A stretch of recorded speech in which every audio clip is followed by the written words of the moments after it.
There are various signs of an unhealthy relationship, and there are various reasons people end up in unhealthy relationships. The most common reason a person would end up in an unhealthy relationship is because they grew up in an unhealthy environment, and so their expectations are a bit off, and they may have poor boundaries, or they may be people pleasing, or they may have low self esteem.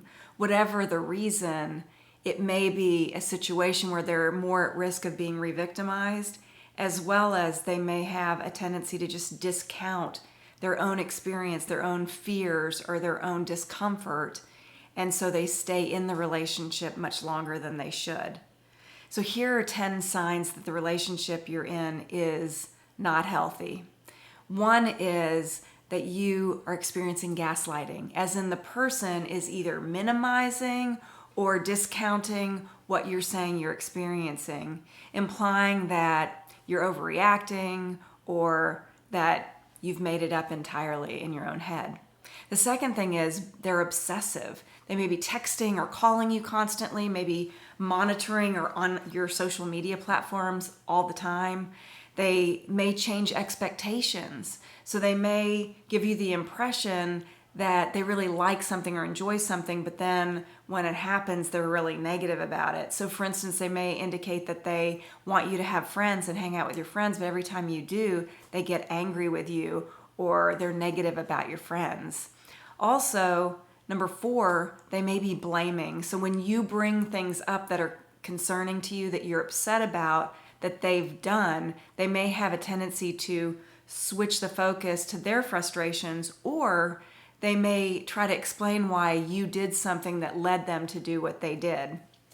The 5th one is being controlling or overprotective, wanting to know everything about what you're doing and who you're with, and expressing strong impressions about where you should go, who you should hang out with, maneuvering, maybe setting you up with compliments about stuff so that they can say that's why you should be responsible for it. So for instance, saying you're a really great cook, that's why you should cook all the meals. Being possessive, so accusing you of cheating, flirting, expressing strong opinions about how you dress. 8, hostile or extreme reactions like threatening suicide when things get hard, so that then the focus comes off of that onto concern for them. And then joking, or let's call it belittling, where they try to pass off something as a joke, but really it's just a way of putting you down. And then if you express upset about it, saying, you're too sensitive, I'm just joking. Or being dishonest. And this could be an outright lie, or it could be a lie by omission. So they don't tell you something that they know they should. So do you counsel? Do you move on? Counseling is really if both of you are invested in making things better. You both own up to, here are some things that aren't going right in the relationship and things that we want to work on, and you're open to getting help. That's when it's really worth reconsidering and trying to work through things. There's 10 things that make you vulnerable to be in an unhealthy relationship, and those are things that you can work on also if you end up ending the relationship, or you just know you're vulnerable and you want to work on it. And those would be things like being overly trusting with high integrity, desiring to heal others or take care of their problems for them, people pleasing, worrying a lot, tending to take the blame for things, being naive and believing that most people are all good intended when some aren't.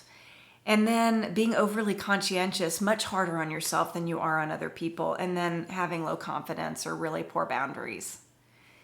Any of these things can set you up for those unhealthy relationships and are a good prompt to get some support and counseling to start working on that self-love and boundaries.